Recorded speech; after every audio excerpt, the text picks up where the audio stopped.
Non, à l'époque, j'étais content d'ouvrir mon premier salon et c'était ça le plus important.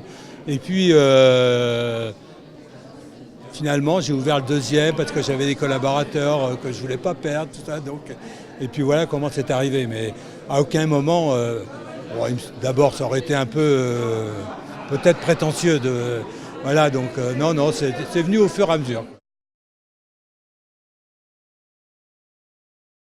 Alors la franchise, ça a été, comme j'ai dit, ça a été extrêmement important parce que bon, j'ai ouvert les 20 premières années une vingtaine de salons, mais bon, on a ses limites. Mais en revanche, ça m'a permis, en ouvrant mes propres salons, de vraiment de donner les fondations à la marque et de pouvoir justement après, à ce moment-là, d'ouvrir à la franchise. Et là, effectivement, ça a vraiment été un déclic. Parce que comme j'avais cette reconnaissance professionnelle déjà, donc ça a été tout de suite, j'ai eu beaucoup de demandes et donc on a pu former vraiment une vraie équipe avec moi, directeur du développement, également de la formation, du marketing, de la pub et tout. Et ça nous a vraiment permis d'aller beaucoup plus vite. Et finalement, ça a été la franchise, c'est là où tout est parti, quoi.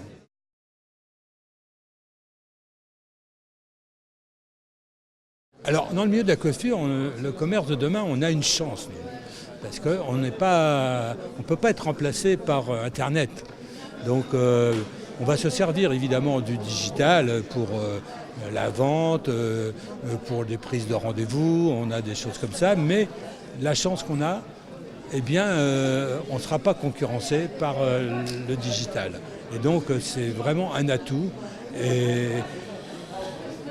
Alors il y a des choses qui évoluent au niveau de l'environnement, du bien-être des clients, ce qu'ils viennent rechercher, la façon de se comporter, quoi. Mais ça, on s'adapte et on avance au fur et à mesure. Mais on est relativement protégé parce qu'il nous faut toujours un peigne, des ciseaux, un miroir. Et donc, aujourd'hui, tout ce ça ne fonctionne pas, tout ce qui est image sur les ordinateurs.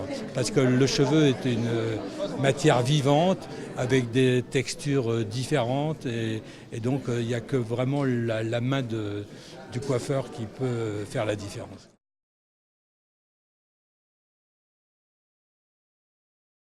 Alors la prise de rendez-vous en ligne peut effectivement nous aider pour remplir des moments un peu plus calmes ou d'avoir des créneaux pour remplir justement ces moments où il y a personne dans les salons. Parce que par exemple, nous on avait plutôt enfin pas plutôt, mon concept c'était le sans rendez-vous. Alors aujourd'hui ça permet de pouvoir travailler avec les deux, avec rendez-vous, sans rendez-vous. Et puis, bon, on a aussi des idées au niveau d'une plateforme de vente et tout, quoi. Et il faut évoluer, bien entendu, c'est capital. Et puis, par exemple, là où le digital nous est utile, c'est pareil.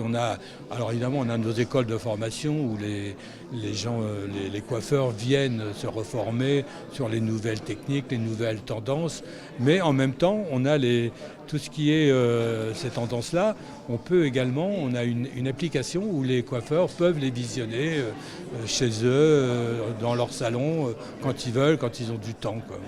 Et donc aujourd'hui, on va vraiment au cœur auprès de nos collaborateurs. Parce que je crois vraiment la différence, ça sera justement d'être auprès de ces équipes, auprès de nos collaborateurs. Ça, c'est parce que la difficulté quand on devient un peu un grand groupe, c'est justement de cette proximité qu'on perd. Et donc aujourd'hui, on travaille énormément là-dessus et on se déplace en province et partout et à l'étranger.